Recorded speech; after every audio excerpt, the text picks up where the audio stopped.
Ele mata uma pessoa. Ele não precisa mais do que alguns minutos para matar uma pessoa.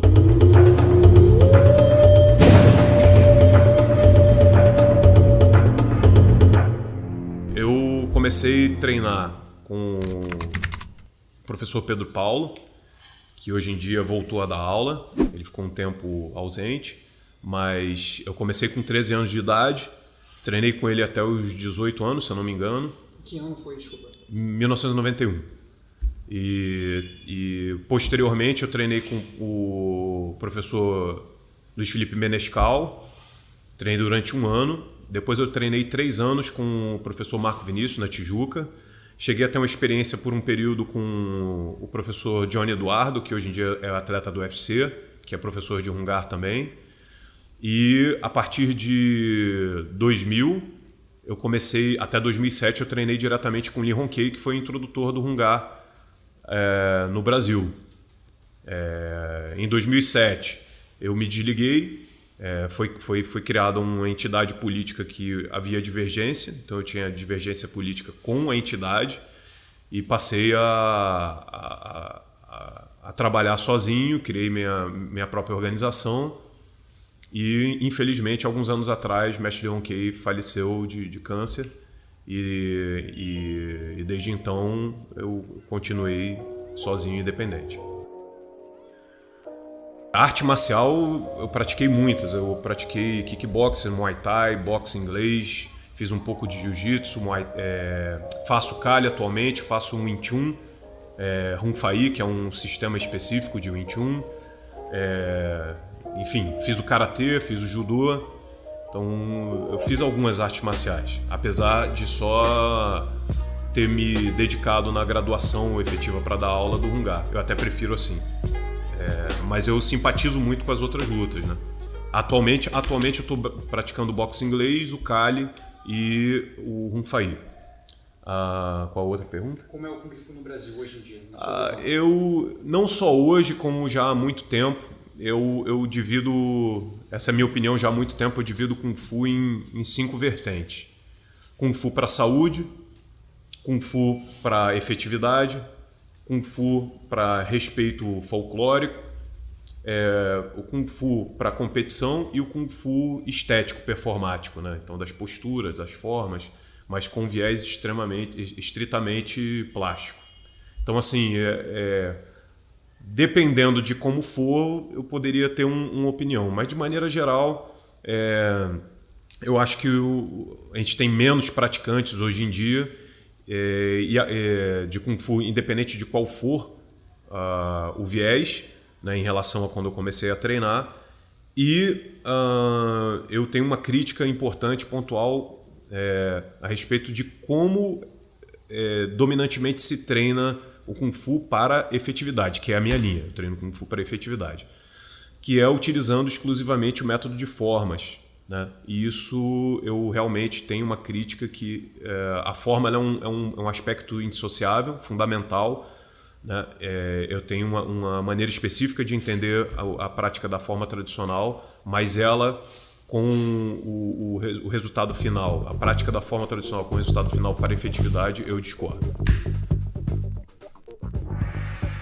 Existe muita eficácia, só que, talvez por culpa do cinema, né, daí dos anos 70 até os anos 90, que ganhou o viés mais estético, mais plástico, as pessoas começaram a treinar de uma maneira diferente, começaram a dar mais importância, o que não está errado, cada um no seu quadrado, né? Começaram a dar mais importância à plasticidade, à beleza do negócio, e começou a se perder muito da essência, da verdade técnica aplicada do Kung Fu.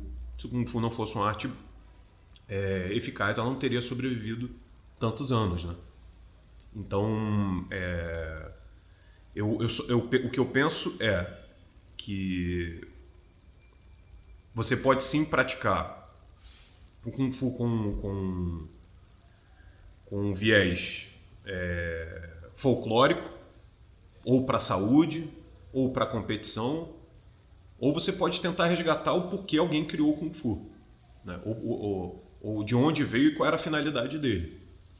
Quando a gente falar em história, né, como aí já estou caindo para a parte do histórico, quando a gente fala de história, até onde eu sei, nem os próprios chineses sabem exatamente sobre a origem, história. Até o ideograma do Kung Fu, no Ocidente, utilizam-se duas traduções, que é tempo e habilidade e trabalho árduo. Justo porque não sabem exatamente qual é o significado dos dois ideogramas, né, juntos, que é muito antigo. Enfim, a gente tem que assumir, como qualquer coisa na vida, a gente tem que assumir a nossa visão das coisas, né? Eu acho que é assim que funciona.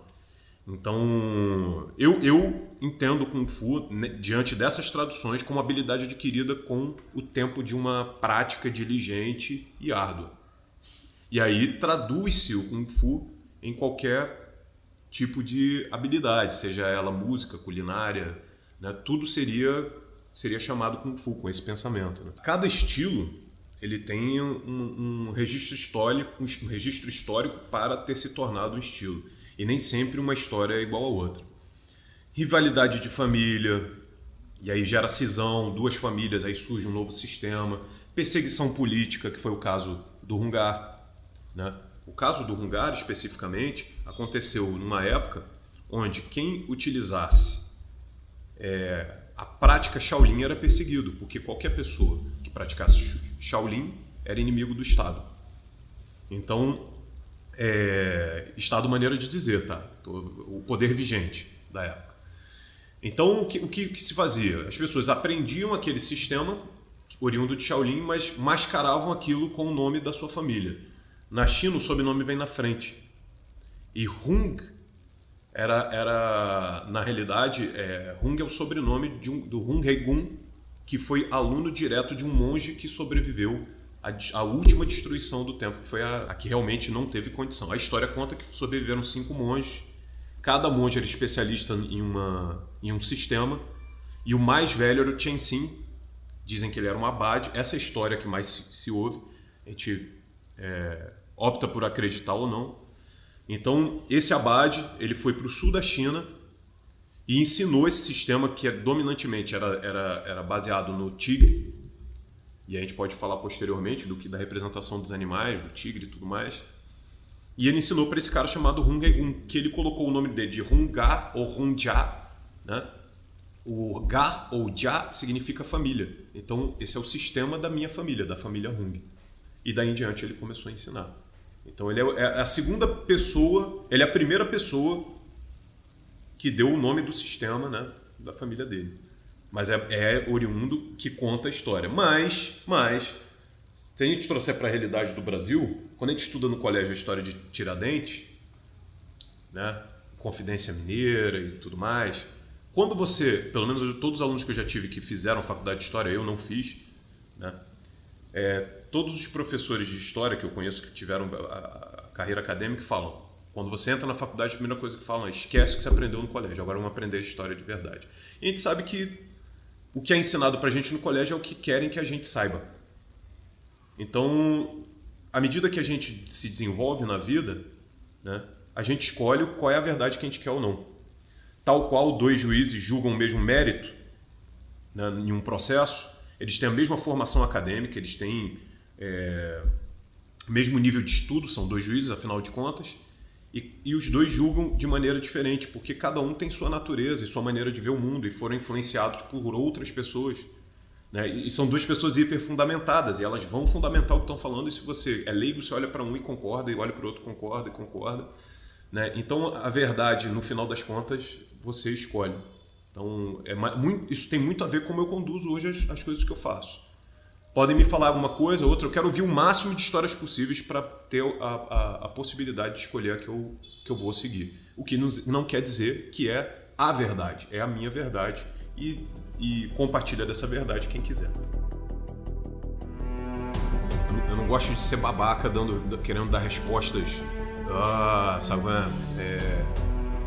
espiritualizadas, mas eu uso Kung Fu todo dia da minha vida. Porque Kung Fu, como ele está falando, é aplicação de soco e de chute. Nesse pensamento, eu já usei o Kung Fu para desviar uma folha de papel que ia cair uma gota d'água. A gota d'água veio, eu consegui desviar a folha de papel. Eu já usei para desviar de uma bicicleta. Eu já usei para segurar uma pessoa que estava caindo. Então eu uso Kung Fu todo dia. Mas necessariamente para bater em alguém, com a minha intenção de aplicar, vou bater usando a técnica de Kung Fu, graças a Deus, não. E eu acho que o Kung Fu é um sistema que vai cada vez mais gerar crítica e a barreira para que você efetivamente não bata. Te gera a postura crítica para ver quais serão as consequências se você fizer aquilo, sabe?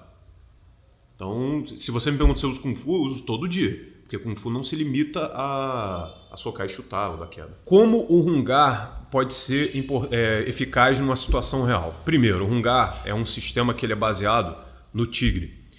O segundo momento ele evolui para um momento de tigre-garça. Como é que isso vai se aplicar? O tigre é teu ímpeto, é tua capacidade de lidar frontalmente com qualquer coisa que seja, uma entrevista de trabalho ou um conflito de rua qualquer, né? Então, a importância do Hungar e suas práticas, e que elas não se restringem a bater aparador, a fazer esquivas, ou seja lá o que for, elas dizem respeito à mentalidade que você utiliza durante a prática. Então, por repetição, se você pega uma prática mental e repete, ela vai ser desenvolvida tal qual um bíceps ele é desenvolvido quando você coloca uma sobrecarga de peso, né? Como um músculo é desenvolvido com sobrecarga de peso, sua mente ela é desenvolvida dessa mesma maneira. Então, o Hungar, acho que ele tem de positivo é o ímpeto e a energia e o vigor que você desenvolve através da mentalidade e sim também das práticas e técnicas aplicadas, né, inerentes. Então, eu penso que não existe técnica proibida, existem pessoas proibidas para aprenderem determinadas coisas, né? Uma pessoa que é imatura para aprender, por exemplo, eu vou tirar como exemplo um mata-leão. Um mata-leão, quando é aplicado, ajustado e tudo mais do jiu-jitsu, ele mata uma pessoa. Ele não precisa mais do que alguns minutos para matar uma pessoa, por bloqueio da circulação sanguínea, né? Então, se você ensinar isso para uma pessoa que não tem estrutura emocional para usar, não tem maturidade emocional, isso torna-se perigoso. Então, o problema não é a técnica, o problema é a pessoa. E eu não vejo vantagem nenhuma em você socar uma árvore e você quebrar punho, enfim. Na verdade, uma pessoa que tem capacidade de socar uma árvore e não quebrar o punho ou não rasgar a mão, não quer dizer que ela tenha competência numa situação de combate de derrotar a pessoa. Ela pode estourar uma árvore e acabar tomando uma pancada de qualquer jeito no pé do ouvido, desmaiar, e ela não vai ter oportunidade de dar o soco que quebra uma árvore. Eu tenho a impressão, não sei se é isso que ele quis articular, talvez eu esteja errado, mas eu tenho a impressão de que ele está te perguntando como é que uma pessoa que não tem equipamento ou não tem acesso, talvez, que mora num local mais isolado, só tem árvores para treinar, como é que essa pessoa poderia começar ou, entende? Tá. Não, se for essa questão, não aconselharia ninguém começar socando árvore, né? Existe um princípio estrutural do corpo humano que é um princípio de adaptação. Quando você quiser fortalecer seu corpo a qualquer coisa, começa sempre com a superfície que receba mais energia, que ela não rebata tanta energia. Qualquer superfície sólida, parede, poste, árvore, ela vai devolver energia exatamente como você enviou. O que vai acontecer é que você vai criar microlesões. Essas microlesões, se você não der o tempo devido, elas vão virar macrolesões, fraturas, degenerações estruturais, ósseas, mioarticulares. Então, eu não aconselho fazer isso. Você pode substituir essa árvore por você pega um saquinho, enche com areia ou terra, e aí você pode apoiar na árvore, aí você soca essa areia. Essa areia ela vai dispersar energia, ela não rebate a energia. A própria areia se encarrega de dispersar um pouco da energia, e ela não vai prejudicar a tua articulação, os seus ossos. Mas no futuro, caso você viesse a ter uma mão que pudesse socar uma árvore, até como eu vi uma menina num vídeo, sei lá, uma lourinha que está socando num campo, ela está socando a árvore, eu garanto para você que aquela árvore, ela é uma árvore macia. Assim como se você socar uma bananeira, você vai ver que uma bananeira é perfeitamente possível socar. Tenta socar um coqueiro, você vai ficar sem pele na mão, vai ficar sem a mão. Então a gente também não pode se influenciar pelas coisas que a gente vê por aí, porque existem estruturas na natureza mais sólidas e mais macias, né? Isso varia de escola para escola, né? De linha, o Kung Fu ele tem estilos, linhas e famílias. Isso vai fracionando de tal maneira que você não tem mais como controlar, né? Na entidade que eu participava há um tempo atrás, que é a União Nacional de Kung Fu Hungar, eles adotaram um sistema de faixa, o exame de tanto em tanto tempo, tal. Eu já adoto outro sistema hoje em dia, mas é peculiar. Eu mesmo achei, pelo meu senso de como funcionam as coisas, eu criei dois sistemas de graduação por cor, que é o cinza e o preto. Camisa branca é aluno, camisa cinza é um pré-instrutor e camisa preta é instrutor e professor. Camisa preta vai indicar dentro de uma aula aquele que está apto a transmitir informação. Camisa cinza é quase que a camisa branca encardida, né? Que mostra que aquele ali ele já está um passo de poder dar aula. Ele pode auxiliar um aluno, ele pode substituir um camisa preta num caso de necessidade em uma aula para que haja atividade, mas ele ainda não tem a capacidade, ele não tem autonomia para dar aula. Eu trabalho dessa maneira. Agora, essa coisa de Sifu, enfim, existem algumas escolas que graduam grão-mestre, Sifu e tal. No passado, isso não existia. Até pouco tempo atrás, eu lembro que Sifu, ou pai, né, como é a tradução, era um estado delegado, era um estado de graduação delegado pelos próprios alunos. Então, o aluno é que passava em dado momento chamar o professor dele de mestre. Nas escolas tradicionais chinesas, para você se tornar Sifu, você só pode se tornar Sifu através de um processo, de um ritual chamado Bai Si, que é quando o aluno oferece o chá ao mestre, e oferece o Runbao, que é um envelope vermelho com um valor em dinheiro. A partir daquele momento, o Sifu ele te recebe como um membro da família e você faz uns votos e tudo mais. Eu, particularmente, não utilizo esse método. O mestre Li Hongkei, que foi meu mestre de Hungar, ele começou a fazer isso já para o final da vida dele. Ele fez com algumas pessoas, mas eu, enfim, não me sinto inferiorizado ou menos importante tal por não ter feito isso. Eu acho muito bonito, é uma coisa tradicional chinesa, né, e é alinhado à cultura chinesa. Mas ele vem da identidade do passado do povo asiático de subserviência, onde o imperador ele era considerado um semideus. Isso você via muito no Japão, né? Se o imperador falasse para um samurai ou um senhor feudal, tira a sua vida, o cara se matava, né? Então olha o poder. O imperador japonês ele era considerado um semideus. Então as pessoas se curvavam, se baixavam, se ajoelhavam e se curvavam diante de um imperador. Então o que eu vejo isso é de uma identidade passada de existe alguém superior a mim e eu tenho que me curvar a essa pessoa, eu tenho que me ajoelhar, eu tenho que me curvar, eu tenho que servi-la. E eu penso diferente, eu trouxe para a minha realidade uma relação de um olhar horizontal, onde todo mundo se olha no olho, onde cada um tem a sua capacidade, onde cada um tem a sua formação e dentro de uma sala de aula eu estou ali ensinando o meu conhecimento, eu transmitindo o meu conhecimento em arte marcial e em Kung Fu. Mas ao mesmo tempo pode ter eu tenho alunos, sei lá, um aluno com pós-doutorado em economia que ele pode me ensinar sobre as minhas finanças ou como conduzir o meu dinheiro de uma maneira que eu não tenho capacidade de fazer ou nem imaginar, né, como pode ser feito. Então eu acho que se o Kung Fu ele prega a humildade, né, eu acho que é uma coisa muito bacana a gente ter como comportamento essa relação horizontal no olhar, né? Todo mundo se olhar, ninguém está acima de ninguém está em cima de pedestal. Então, enfim, se eu respondi, né, o amigo, é que não tem como a gente controlar o sistema de faixa e graduação. Eu trabalho dessa maneira. Eu não dou exame de graduação, eu dou curso. Esse curso leva em média 2 anos. Se você concluir esse meu curso, automaticamente você está com a sua graduação. E quando você ganha a camisa preta, você só pode fazer o primeiro depois que tiver 5 anos de prática, ou seja, você vai concluir com 7 anos. E para você fazer para professor, você tem que ter um mínimo de 10 anos de prática. Esses 10 anos, eu justifico ele pelo seguinte. Se uma pessoa está contigo treinando durante 10 anos, ela mostrou todas as faces. Ela mostrou seus defeitos e qualidades, ela mostrou nobreza, ela mostrou fidelidade, lealdade, paciência, tolerância. São os valores comportamentais dentro de um sistema da formação de arte marcial. Eu acho que eles são os mais importantes para que você almeje um futuro, né, nessa organização. Eu acho que fica meio pejorativo quando você fala que preparar alunos para a guerra, né? A gente, por mais que algumas pessoas defendam a teoria de que a gente está numa situação de guerra, eu não concordo.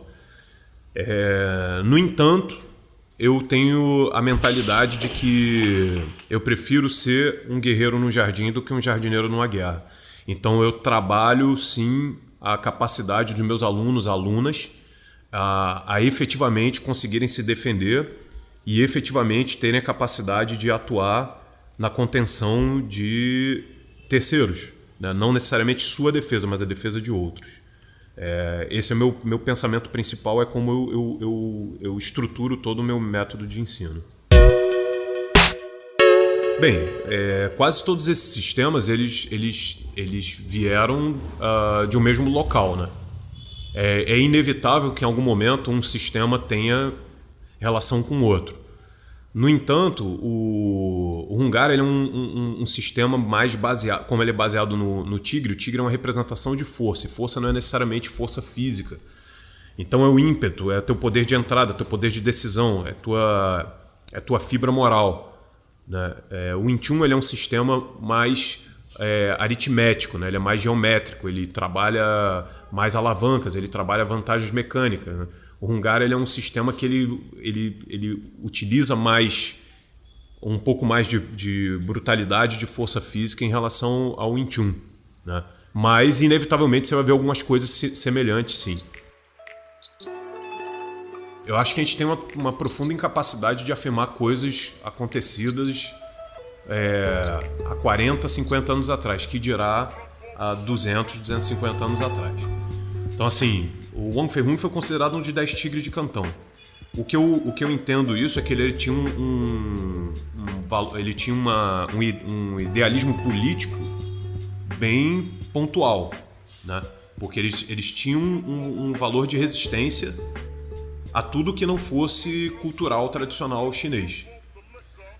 No entanto, a gente tem que entender que na China, isso o próprio Li Hongkei me falou uma vez, numa reunião em São Paulo, quando a gente estava conversando, que na China era muito difícil uma pessoa ser um intelectual. Intelectual para eles seria um poeta, um médico, um engenheiro e ao mesmo tempo ser um guerreiro, vamos dizer assim, uma pessoa dada a uma prática física intensa, ser um bom lutador. Acho que o que a gente vê de grande diferença com o pai do Wong Fei Hung e o próprio Wong Fei Hung e os outros que se destacaram nesse sentido eram pessoas que ofereceram sua capacidade intelectual para desenvolver e melhorar o sistema. Boa parte do que a gente conhece hoje, que integra o currículo do Hungar, foi criado pelo próprio Wong Fei Hung. Então, assim, eu realmente não tenho a capacidade de dar detalhes históricos sobre o Wong Fei Hung, né? Mais uma vez, eu reforço a minha ideia de que a gente escolhe aquilo que a gente quer acreditar, né? E o que eu acredito é que ele contribuiu muito em função dele ter clareza mental, ter estudo e ao mesmo tempo ser um praticante. Então ele conseguia ter um entendimento mais profundo e técnico a respeito do que ele estava fazendo e conseguia, obviamente, transmitir de uma maneira melhor. Então, quando eu era moleque, eu era tão fascinado por arte marcial antes de treinar o Kung Fu que eu tinha os livros do Ashida King, que hoje em dia, se vocês pesquisarem no YouTube, vocês vão ver que pagação de mico. Ashida King é um presepeiro, é o pior da pior espécie, e eu achava que o cara era ninja. Então, assim, lá na minha academia a gente tem um Shihan, né, muito sério, da escola Bujinkan, o Shihan Greg, e eu confesso que eles já estão lá há muitos anos, mas eu conheço pouco a respeito. Mas existe total diferença, são dois sistemas totalmente distantes, pelo menos o que eu observo, né? lá. Então eu não tenho conhecimento bastante do universo do ninjutsu. Eu sei que que compõem a Bujinkan, por exemplo, são 11 escolas, cada uma com sua técnica específica. Então até a maneira de organizar o ensinamento é diferente do Kung Fu. Então eu não vejo nenhuma semelhança. Caramba. Eu vou tirar por mim, né? Teve muita coisa que eu fiz, eu praticava, eu inventava meus treinos, pegava referências e tudo mais por livro. É uma pena que não tinha internet nessa época, senão eu estaria em outro patamar, né? Eu não tinha essa facilidade que o pessoal tem hoje em dia, mas eu fiz muito treino que me trouxe perturbação estrutural no joelho. Eu fazia uns treinos com carga de peso na cintura, chutava com caneleira de 5 quilos na perna, então isso... Nada muito grave, mas algumas coisas que eu, falta de orientação, né, eu acabava fazendo sozinho. Mas, fora isso, uma pessoa que está determinada a treinar, eu acho que ela não deveria receber críticas, simplesmente ela deveria receber orientação. Eu adoro Kung Fu Panda. Eu acho um bom documentário. Eu acho. Principalmente para criança. Para a criança ter um entendimento, porque o Kung Fu Panda ele trata de uma essência do Kung Fu, né? De uma maneira bem humorada e com um olhar mais infantil, né? Mas eu acho, pelo menos o que eu vi, eu achei muito legal, a mensagem é muito bacana. E o Nunchaku é simplesmente a minha arma fetiche até os 15, 16 anos. Hoje em dia é a arma que eu tenho o maior pavor. Eu odeio o Nunchaku. Que é o Lanchinkwana. É uma arma que é uma perda de tempo muito grande. Tem armas melhores para você treinar, para alcançar capacitação de defesa. Época do colégio, eu não era o cara que bagunçava, que conversava. Eu não era o CDF, eu não tinha alto rendimento escolar. Eu simplesmente era o cara que viajava. Eu conseguia olhar a boca de um professor falando e não saía som. Minha cabeça estava em outro lugar. Nessa época eu era mais ligado a desenho e tal. Minha primeira faculdade foi de Belas Artes, desenho. Né? Então, ou eu estava desenhando, ou estava viajando, e meu rendimento, em função disso de eu estar viajando, foi sempre muito ruim. Você concluiu? Belas Artes? Não. Eu fiz a primeira faculdade, mas no meio do caminho eu percebi que estava me atrapalhando muito o mundo. Já dava aula, a minha vida do Kung Fu estava muito maior, era muito mais expressiva, então, e a faculdade era federal, então não tinha aula, não tinha professor, via em greve. Eu percebi o quanto aquilo ia demorar para desenvolver e eu abortei a missão. Mas, então nesse período, eu comecei o treino em arte marcial com judô com 8 anos. Posteriormente, na época do Karate Kid, logo que lançou, né, nos anos 80, eu fiz o Karate Shotokan, uma experiência pequena, mas nessa época eu já consumia muita coisa dos filmes do Bruce Lee, né, e dos livros da Ed Ouro, do Marco Natali e do Francisco do Urbano. Então, aquilo ali foi, obviamente que a questão do cinema foi fantasiando, tinha uma coisa que eu nem sabia, não tinha noção que podia ser uma coisa fetichista minha, né, de ser o monge, ou aqueles filmes do Jet Li, que o cara, né, fica treinando todas as estações e ele é o cara imbatível e cheio de valores e é o herói, né? É a tal da jornada do herói. Então eu era fascinado, eu estava sendo influenciado por aquilo. Quando eu vim morar no Rio de Janeiro, que meu pai era militar e ele passou na academia que estava recém-inaugurada, a Top Defense, e tinha acabado de chegar o Mestre Kobe no Brasil com o Krav Maga. E o Mestre Kobe ele tem um sotaque meio... fica parecendo francês, né? Meu pai falou assim, ó, vai lá na academia, e o meu pai era militar, então ele falou, tem um militar lá, ele é francês, vai fazer a luta lá dele. Meu pai ficava me chateando todo, já foi lá, eu disse, ai que saco. Aí um dia eu fui, né? Ele me encheu tanto o saco que eu fui lá. Quando eu cheguei lá, eu vi o quadro de horários, estava escrito Kung Fu, nem quis ver Krav Maga, vi Kung Fu e Aikido. Eu disse, é o Bruce Lee ou o Steven Seagal aqui, um dos dois. Isso foi no dia 15 de abril de 1991. Eu fui de manhã, quando eu vi aquilo eu disse, à tarde eu já vou fazer a aula. Eu arrisco dizer, se a gente puxar um calendário aqui, dia 15 de abril de 1991, caiu numa terça-feira. Uma terça ou uma quinta. E aí enfim, cheguei lá para fazer aula de Kung Fu e eu crente que ia ver um mestre Miyagi, né? Aquele estereótipo, um mestre estereotipado, né? de cabelo branco e tal. Quando eu chego lá, eu vi o Pedro Paulo. Né? O Pedro Paulo não tinha nada a ver com a figura tradicional do mestre. Né? O cara estava no auge da forma física, 1,90 m e blau, 100 quilos, forte pra caramba. Era um forte que já era incomum para os anos 90, né? Para o início dos anos 90. Dali eu não parei mais. Foi o primeiro dia, não importava a aula que eu estivesse fazendo, eu achei aquilo incrível e continuei. E aí eu treinava de maneira obcecada. Na hora que eu estava treinando, era diferente da hora do colégio, eu estava totalmente focado.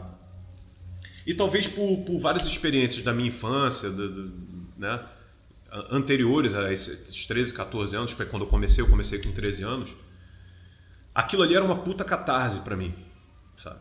Então a maneira como era conduzido, um treino que eu saía exausto, saía cheio de hematoma, sem a pele da mão, e isso era muito comum nos treinos dos anos 90, independente da arte marcial. Hoje em dia é muito raro você ver isso. Tinha-se pouca informação, mas também tinha essa coisa, menos senso de autopreservação, e o professor também não media esforços em te colocar em situações extremas. Então eu com 13, 14 anos eu estava fazendo treinos que eu ficava com o antebraço todo roxo, eu chegava em casa, não conseguia conversar com ninguém, estava prostrado, vivia arriado, mas ao mesmo tempo aquilo ali começou a fazer parte da minha educação, e meu professor não bebia, não fumava, é uma pessoa hiper idônea, correta, justa, honesta, eu tenho só coisa boa para falar dele. E aquilo começou a me fascinar muito mais, porque ele ao mesmo tempo que assumiu um papel sem querer, não era intencional, de pai, aquele universo dentro da academia começou a ser a coisa mais importante para mim. E eu fui treinando aos 17 anos, eu treinava uma média de 3 horas por dia. Eu saía no intervalo da aula, tinha 30 minutos de recreio, meu colégio era do lado, eu fazia 30 minutos de aula e voltava para a sala de aula todo suado, todo arrebentado. Então, a gente tinha treino no aterro fim de semana, então tudo que eu podia estar treinando em casa, eu chegava, trancava o quarto todo, ficava fazendo treino para suar. Enfim, eu inventei muita coisa. Muita besteira eu fiz nessa época, mas enfim. Só que aquele cenário de academia, de dar aula, aqueles valores, tudo aquilo ali começou a ser tão importante para mim que eu com um colega, né, a gente começou a ter projetos do que seria a academia. A academia, a gente ia montar uma equipe chamada Fighting Tigers. Olha só que coisa brega. Tinha logomarca, eu tenho esse desenho. Tinha logomarca, tinha tudo. E a ideia era simplesmente a gente botar uma academia e viver até o final da vida e com 80 anos estar treinando. Né? Então, eu comecei nas aulas, ao invés de estar estudando, eu estava escrevendo os planos da academia. Eu tenho essas anotações até hoje.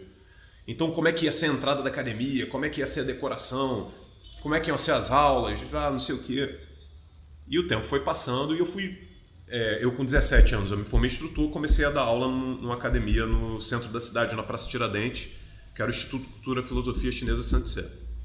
Eu me lembro que o primeiro dinheiro que eu ganhei, eu tinha uns 3, 4 alunos, o primeiro dinheiro que eu ganhei, eu fiquei snob. Eu fui na loja da Eric, que a Eric era uma submarca, era uma marca barata. Eu entrei na loja, eu quero 4 camisas pretas, eu quero uma camisa branca, eu quero uma camisa cinza canelada. E eu achei que eu estava rico, né? A partir daquele momento, eu comecei a ter o meu dinheirinho para fazer minhas coisas. Obviamente, o valor de dinheiro era completamente diferente do que é hoje, né? Então, sei lá, eu ganhava o equivalente hoje a R$100 e eu achava que eu estava rico, né?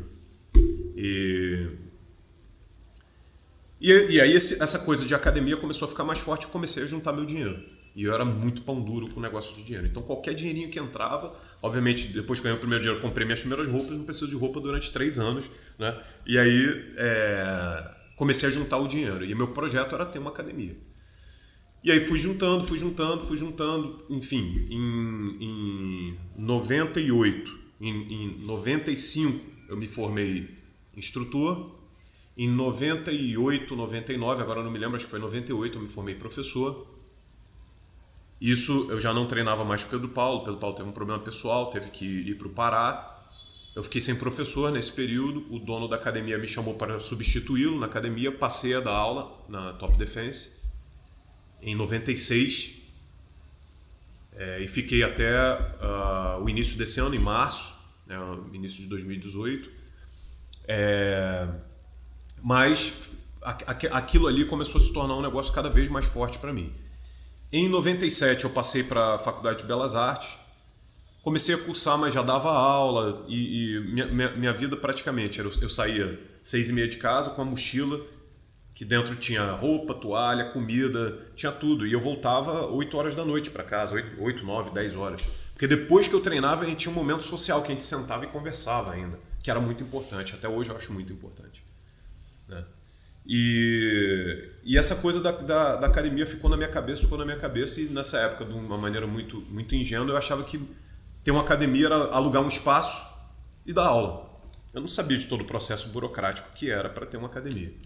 Enfim, houve um evento muito importante que foi quando eu decidi montar a academia, que foi em 2008, que minha mãe quase morreu, ela teve que operar o coração em emergência e tal, no dia 16 de maio de 2008.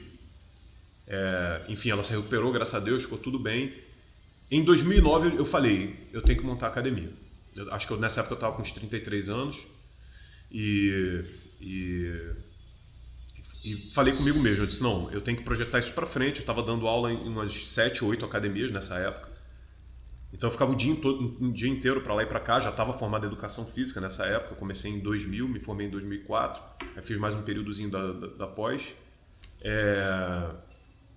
E eu decidi, eu disse, não, agora eu tenho que ver como é que faz isso. Aí corri atrás, tive uns 3 meses endemoniado atrás de como fazia. É um processo que não é simples. É muito mais complicado do que a gente imagina. Achei um espaço que era adequado ao que eu acreditava. Corri atrás de tudo que era preciso. Eu comecei a ter um problema gástrico. Fiz até de fazer endoscopia e tudo mais, um exame, para ver o que estava acontecendo. Mas era de estresse, de tanto que eu estava vidrado. Quando eu me proponho a fazer uma coisa, eu realmente não paro. E assim aconteceu em agosto de 2009, foi quando eu fechei o contrato e tudo mais, eu estava com o que é o Espaço Maitreya hoje. Então, respondendo a tua pergunta original, eu só posso incentivar quem tenha esse sonho, né? E não só esse sonho, como qualquer outro sonho.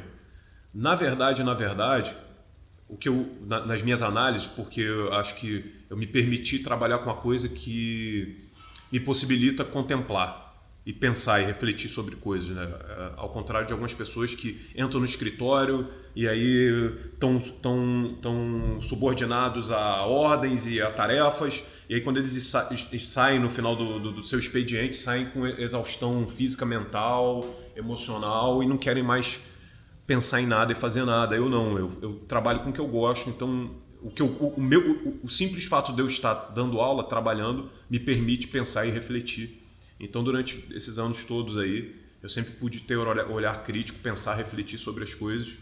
E uma coisa que eu percebo é o quanto, não por mal, tenho certeza que não é por mal, as pessoas falam assim, cara, não vai nisso não, isso não vai dar certo, desiste. Não, isso, cara, você tem ideia do problema que vai ser isso aí? É o que você vai mais ouvir. Você vai ouvir isso, de tudo. Quero ser ator. Cara, mas ator não dá dinheiro, cara. Pensa bem. Quando você tiver definido na sua cabeça o que poucas pessoas, eu posso afirmar isso, poucas pessoas têm essa convicção do que elas gostam, do que elas querem. Quando você tiver essa convicção, não arreda o pé. Não arreda o pé. Pode levar 15 anos, 20 anos, 30 anos, mas você vai chegar onde você quer.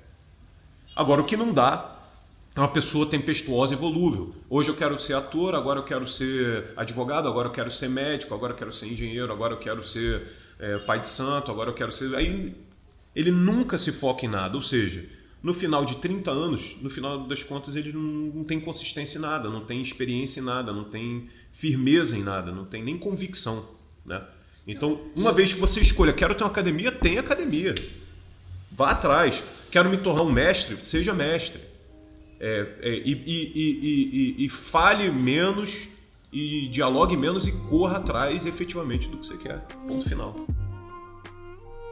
Catalogados através de ficha de inscrição já foram mais de 2.000. Mas tem aqueles alunos que entram, não preenchem ficha, treinaram fora, treinaram em outro lugar. Então eu acredito que mais de 2.000, certamente, nesses anos. Acho que eles chamam no Japão de senpai, né? Senpai, olha só, senpai. Que é o aluno que segue aquele professor pela vida inteira, né? Eu acho muito bacana, dá um sentimento de preenchimento para o professor, mas eu aprendi com esses anos que isso não é uma coisa necessariamente boa. Então, o aluno que quer treinar, que quer estar próximo, que sente amparo emocional, mental e sente os desenvolvimentos técnicos, físicos e mentais diante da prática, é óbvio que eu tenho um zelo, um cuidado e um carinho maior por esse aluno, né? É aquele aluno que ele não, assim como eu não estava me limitando quando era jovem a treinar a 1 hora, aquele horário que era determinado, né? De 1 hora de treino, eu treinava todo o tempo que eu pudesse. Aquele aluno que quer fazer isso, eu vejo nele a projeção de quem eu era quando eu era mais jovem. Então, para esse aluno, eu dou uma atenção especial, sim, e transmito, obviamente, não intencionalmente, mas pelo próprio convívio, eu acabo transmitindo informações mais valiosas que quando assimiladas, fazem muita diferença, né? Então, eu tenho um aluno mais antigo, atualmente ele não treina, mas não só um, eu tenho vários. Alguns deles não treinam, estão muito próximos ainda. Alguns dão aula, mas não têm a prática frequente. Mas também essas pessoas estão comigo há mais de 20 anos. Né? Então, o que a gente faz esporadicamente é uma reciclagem, alinhar discurso, ver como é que estão as coisas. Até porque o meu Kung Fu está em constante desenvolvimento. Eu não gosto desse modelo estagnado.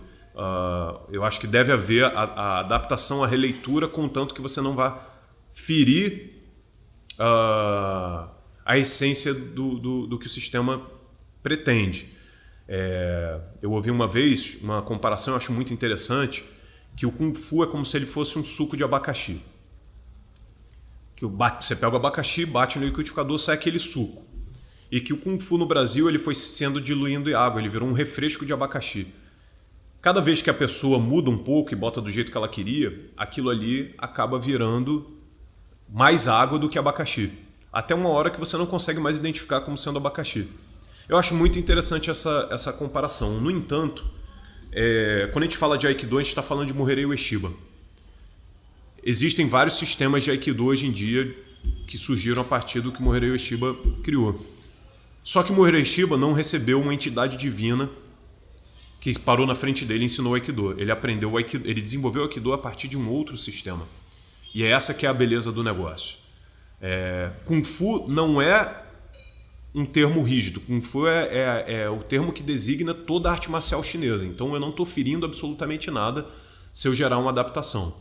Hoje em dia eu até procuro usar menos o nome Hungar, porque realmente eu peguei o meu entendimento, a minha formação na educação física, o meu entendimento de mecânica humana, de fisiologia, e trouxe a realidade do Kung Fu. Isso causou um baita upgrade, sabe? E a partir do momento, há de convir comigo, eu tive em Chichén Itzá, que é a cidade maia, e eles ofertavam o coração de crianças entre 8 e 10 anos para o deus da fertilidade. Então eles achavam que se eles arrancassem o coração de uma criança e oferecessem para o deus da fertilidade, eles teriam uma colheita melhor. E hoje em dia sabe-se que uma colheita ela é relativa ao solo, à irrigação, ao clima, à temperatura. A partir do momento que você conhece os fundamentos detalhados de algo e sai do folclore, você não tem como voltar atrás. Ou seja, eu não vou chegar hoje em dia para ter uma plantação de tomate e vou sacrificar crianças, né? Então, a partir do momento que eu estudei e tive a explicação técnica, científica de algo, eu não tenho mais como voltar atrás e dizer que é o espírito do dragão que está envolvendo o soco, né? Eu tinha essa vontade no passado, eu cheguei a reproduzir a seguinte frase: eu vou virar monge Shaolin.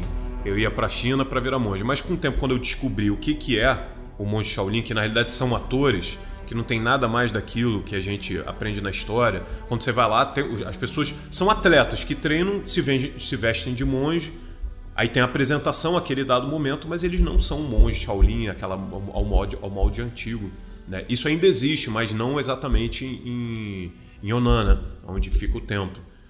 Você vai encontrar mais característico nas montanhas.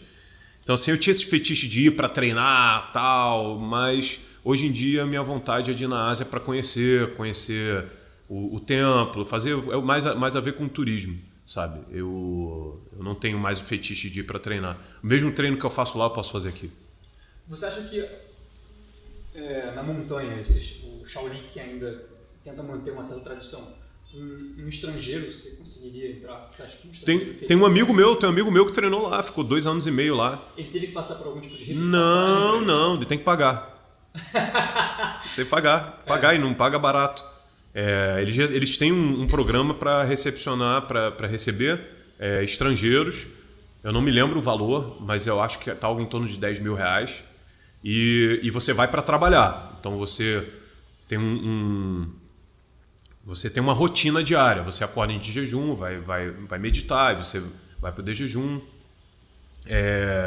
E aí começa a trabalhar no plantio, na colheita. Então, em um momento do dia, o mestre chega e te orienta, te treina. E depois você segue treinando sozinho. Então, e você tem que assumir a alimentação vegetariana, você tem que aprender a meditar. E aí, enfim, e tem um alojamento para estrangeiros, isso existe sim. Então nada de passar 3 dias na chuva? Não. Cinema romantiza demais. Bruce Lee morreu? Cara, morreu. Eu já ouvi várias histórias. Eu tinha uma imagem dele quando era criança. Essa imagem, à medida que eu fui acessando, foi se perdendo um pouco. Eu comecei a ver um Bruce Lee em várias entrevistas, um cara prepotente, arrogante, que não é uma autoestima, mas é uma soberba muito grande, e aquilo me incomodava. Das histórias que eu sei e do que eu penso que tem acontecido, ele estava na casa de uma atriz que provavelmente era amante dele, na época ele não estava bem com a Linda ali, né? E fala-se que ele usava drogas naquela época. Aí, existem várias histórias que ele tomou um remédio para dor de cabeça, mas fala-se de uma overdose na época, né? Não sei se apagou ali. Se tinha maconha, se tinha cocaína, seja lá o que tenha nisso, então a gente vai chegar, depois desse tempo todo, tudo que foi destacado como valor e contribuição na arte marcial, tudo que ele trouxe de positivo, vamos desconstruir, agora ele é um lixo, sabe? Aí é o que eu tô achando, as pessoas querem levantar uma bola e discutir coisas que não tem valor nenhum, e todo mundo vai vir com o martelo do juiz, do jogador, e vai dizer, não é isso. E cara, na boa, diante disso tudo, dessas discussões, eu vou continuar respeitando pra caramba, porque se hoje eu treino Kung Fu, foi por influência do Bruce Lee, sabe? Ele foi um cara à frente do tempo dele. Alguns praticantes de jiu-jitsu que eu conheço, faixa preta, admiram o Bruce Lee e falam que se ele tivesse vivo até hoje ele estaria fazendo jiu-jitsu, tal qual é a visão dele científica das coisas e racional. Então o que eu valorizo do Bruce Lee é a visão racional que ele tinha das coisas. Eu compartilho de muitas visões dele, apesar de eu achar que ele se perdeu com a estrela que acabou que ele conseguiu alcançar, né? Mas eu não vejo demérito, eu não estou nem aí pelo motivo pelo qual ele morreu, e não vou me envolver em absolutamente nenhuma discussão a respeito disso, sabe? É curioso você pensar que o cara morreu, depois o filho dele morreu, mas enfim, se a gente for buscar na história, você vai ter referências muito mais absurdas, né? De familiares em 5 gerações que todo mundo morre exatamente do mesmo jeito na mesma época. Sim. Então, cara... Eu queria falar desse assunto porque eu tenho a impressão de que as pessoas, elas misturam... Elas querem mais se relacionar com um arquétipo do que com uma pessoa real. E é como você falou outro dia pra mim, você falou assim, eu falo pros meus alunos, pequenas doses de decepção são saudáveis. Sim. Então, assim, quando você vê que o cara ele não era um cara perfeito, até isso é relativo, né? Porque é perfeito em relação ao Sim, que, em relação sim. a quem, mas assim, ele não segue as suas pré-definições morais, virtuosas, etc e tal. Isso não descarta tudo que ele conseguiu alcançar, tudo que ele significou, etc e tal, porque ele transcendeu aquela esfera direta que a maioria de nós tem que alcança, né? Sim. É isso. Eu achei interessante porque as pessoas assim, começaram a falar sobre isso de novo pela milionésima vez. Ai, cara, nem o que discutir, coisas que tem tanta coisa mais interessante, tem muita coisa pra gente pensar. Não, eu acho que esse tipo de coisa torna a figura dele até mais interessante. É tipo assim, era um cara que nem eu e você, sabe? Tipo, quer dizer, né? Ele sangrava, isso eu quero dizer. Ele sangra e ele tem defeitos também. Isso torna muito mais potente porque tira o cara de um pedestal, sabe? Sabe qual é o valor do Bruce Lee pra mim? Hoje em dia, ele teve várias importâncias pra mim em várias épocas. Ele, na realidade, ele reforça a minha crença de que a maneira como eu conduzo Kung Fu, ele respalda a maneira como eu trato Kung Fu hoje em dia. Sabe? Porque o que ele falava, a visão que ele tinha a respeito da prática do sistema tradicional para uma prática efetiva é exatamente como eu penso. Então ele respalda. Se alguém falar assim, não, tu tá falando isso como? Eu disse, meu irmão, Bruce Lee já falava isso há um tempão e ele é a maior referência possível do Kung Fu na atualidade. Pelo menos ninguém passa no Ocidente. No Ocidente. Então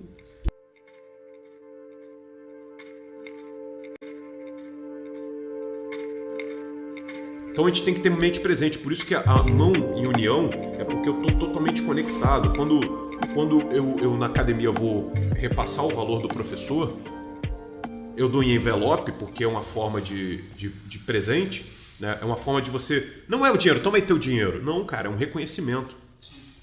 Quando você se preocupa em comprar um envelope, colocar dentro o dinheiro, toda a postura mental para você colocar aquilo é de reconhecimento. Cara, botei o dinheiro face com face, na mesma posição. Não é um negócio de dinheiro com moeda amassada, rasgada. Toma aí, toma teu dinheiro, joga enrolado, amassado. Sim. Não. Porque você tá... E aí você entrega com as duas mãos, né? Eu acho muito bonito também a da cultura árabe. E eu acabo sendo um híbrido de tudo isso, porque tudo que eu acho bonito eu trago para mim. Eu não sigo os rigores da tradição chinesa, no entanto eu pago todo mundo com envelope. Porque para mim não é o dinheiro pelo que você fez, é o reconhecimento pelo que você fez por mim. Sabe? Pô, você é foda, você fez isso, toma.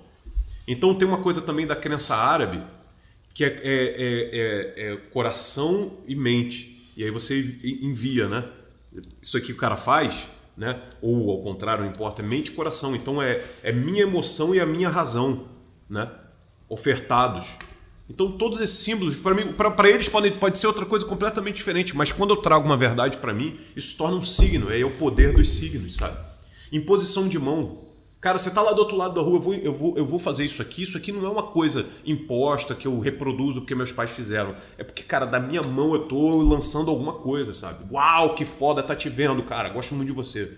Cumprimentar, apertar a mão, tocar na pessoa, sabe? Por isso que eu falo pros alunos, chegou alguém, tá de fora, vai cumprimentar, vira, não torce a cabeça, cumprimenta de qualquer jeito, você tem que estar olhando pra pessoa, transmitindo aquele sentimento de, cara, tô feliz em te ver. Pelo que eu percebi lá no seu canal, existem muitos jovens que talvez não tenham acesso como eu não tinha no passado. Eu queria treinar, mas não achava um lugar para treinar. Eu já tinha vontade de treinar Kung Fu antes de treinar. E aí eles querem desenvolver o seu sistema de treino, assim como eu fazia. Eu pegava os livros e reproduzia o que o professor estava sugerindo. Hoje em dia a gente tem outros recursos, né?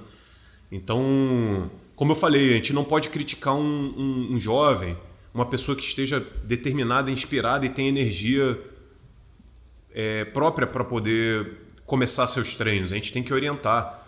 Então, hoje em dia, a gente tem essa possibilidade de orientar à distância. Então, aquele jovem, aquela pessoa, adulto ou menina ou mulher que esteja interessado, que mande sua pergunta, sua orientação. Então, eu vou ter total prazer em, dentro do que eu conheço, orientar, né?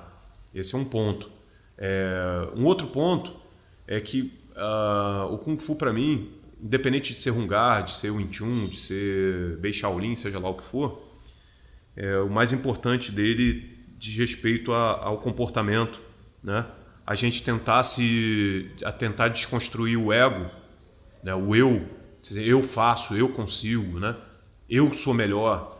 é a gente se preocupar menos com a faixa, né? Se preocupar mais com o treino, com o processo, com a graça que tem da dificuldade e das conquistas. Né? Você vai ter dificuldade, vai conquistar, mas não acabou ainda. Aí vem o próximo nível da conquista.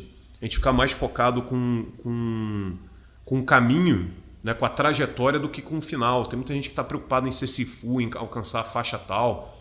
É treinar, buscar orientação. Hoje em dia é tão fácil acessar pessoas que têm boa informação para passar, né? E se você determinar que quer realmente algo, movimentar a estrutura necessária, né, a energia necessária para alcançar o que você quer. Você quer treinar, enfim, quer emagrecer, quer melhorar, quer sair do estado que você se encontra agora. Hoje em dia é muito mais fácil do que na minha época. Mas, como eu estava falando antes, o mais importante de respeito aos comportamentos, né, a integridade que você traz para as suas relações, o senso de justiça que você desenvolve com o tempo, a lealdade, o senso fraterno, você tratar as pessoas que estão à sua volta como irmãos, efetivamente. O respeito, né? O respeito independente de como as pessoas gostam de hoje em dia modelar o que é o respeito, porque o respeito ele é muito amplo, assim como o amor ele é muito amplo. E o amor, sem cair no aspecto banal, porque você pode ter amor como eu tenho pelo Kung Fu, como eu tenho pela minha mãe, como eu tenho pelos meus amigos, pelo meu animal de estimação, enfim. Então, o respeito amplo, que não é setado a opção sexual, não é setado a credo, né? A religião, não é setado a nenhum tipo de diferença. Na realidade, o respeito é o que aproxima a gente da unidade. Da responsabilidade, né? São valores inerentes ao Kung Fu, então você errar e assumir seu erro, isso é muito, acho muito bonito isso, ao mesmo tempo que eu acho muito feio a pessoa errar e querer delegar o erro a tudo e a todos, sabe? Que a gente chama de transferência de responsabilidade, a gente ser honesto, sabe? Com que a gente, com os nossos erros e assumir de maneira franca, direta, né? A gente trabalhar sim a paciência, né? Eu sei que é muito difícil às vezes, né? Eu mesmo tenho que trabalhar isso constantemente, mas o Tao, né? Que é o mesmo ideograma do Do, do Karate Do, do Taekwondo, do Aikido, que para o chinês se fala Tao, é o caminho do meio, é um caminho, na verdade, né? E quando a gente escolhe o Tao das artes marciais, é como se você escolhesse estar dentro de um carro, numa estrada. A estrada é o seu caminho de vida. Você não olha onde ela vai acabar, é simplesmente uma estrada reta. Essa estrada ela vai ter buraco, ela vai ter atalhos, ela vai ter curva para a direita, curva para a esquerda, vai ter ladeira, que é aquele momento mais difícil de subir, que o carro sofre mais, né? E vai ter aquela descida, a hora que o dia está bonito, que você abre a janela, tem uma brisa gostosa no rosto, no dia que chove, que aí a lama ela bate no para-brisa. E quando a lama bate no para-brisa, qual é a primeira reação que você tem quando você está dirigindo? É você limpar o para-brisa, né? Então aquele limpador de para-brisa, ele é o que te possibilita ver a estrada. A estrada é o que você se propôs a fazer, a sua vida. Muitas vezes a chuva está tão forte que nem o limpador de para-brisa dá jeito. O que você faz? Você para o carro no acostamento. Então às vezes você tem que parar. O que é o limpador de para-brisa? A meditação, é a mente limpa. O para-brisa é a sua mente. É a maneira como você vê a estrada.